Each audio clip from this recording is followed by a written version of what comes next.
राज्यातील लोकसभा निवडणुकीचा उत्तरार्ध सुरू आहे। त्यातच आता सर्व पक्षांनी विधानसभेची तयारी देखील सुरू केल्याचं दिसतंय। त्याला कारण म्हणजे आता राज्यात पुन्हा एकदा मुख्यमंत्री पदावरून राजकारण तापल्याचं दिसतंय। याचं कारण ठरलंय शरद पवारांनी एका वृत्तपत्राला दिलेली मुलाखत।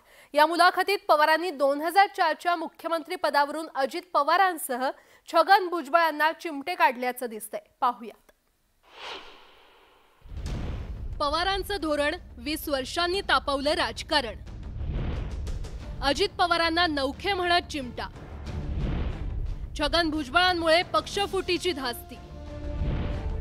पवारांच्या विधानावरून दावे प्रतिदावे।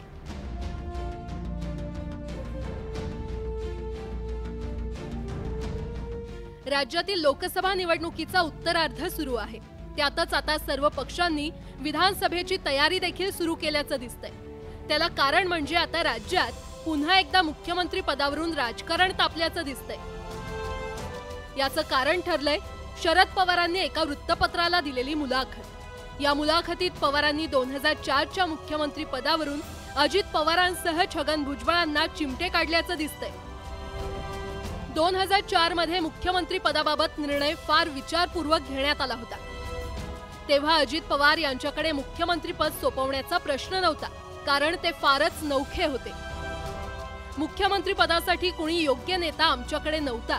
तेव्हा छगन भुजबळ यांच्याकडे मुख्यमंत्रीपद दिलं असतं तर भविष्यात पक्षात फूट पडली असती। त्यामुळे अधिकची मंत्रिपदं आणि खाती मिळवून मुख्यमंत्रीपद काँग्रेसकडे कायम ठेवण्याच्या निर्णयावर आम्ही आलो। पवारांनी भुजबळांच्या मुख्यमंत्री पदाबाबत केलेला हा दावा भुजबळांनी फेटाळून लावलाय। त्यावर जाऊन त्यांनी काँग्रेसमध्ये असतो तर आपल्यालाच मुख्यमंत्री पद मिळालं असतं असं म्हणत पवारांवर पलटवार केला।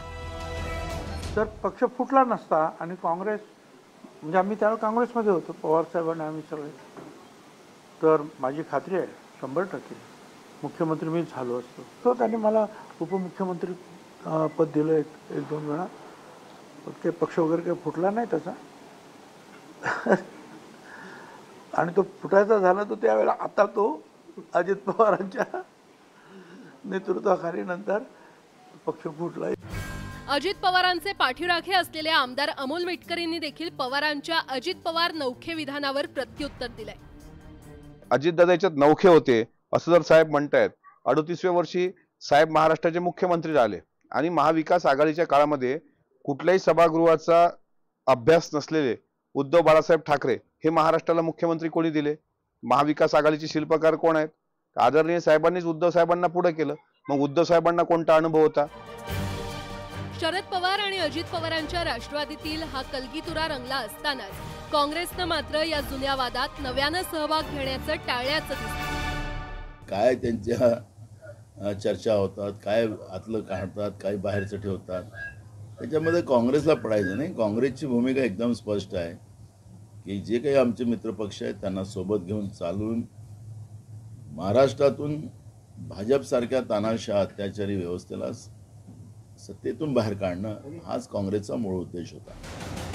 एकंदरीतच 2004 मधील मुख्यमंत्री पदावरून आता 2024 मध्ये राजकारण तापलंय। पण 20 वर्ष जुन्या वादावर भाष्य करत पवारांनी एक प्रकारे आगामी विधानसभा निवडणुकीची रणनीती जाहीर केल्याचं दिसतंय। त्यामुळे लोकसभा निवडणूक संपण्याआधीच राज्यात विधानसभा निवडणुकीचे वारे वाहू लागल्याचं पाहायला मिळतंय। Bureau report, news 18 Lokmat.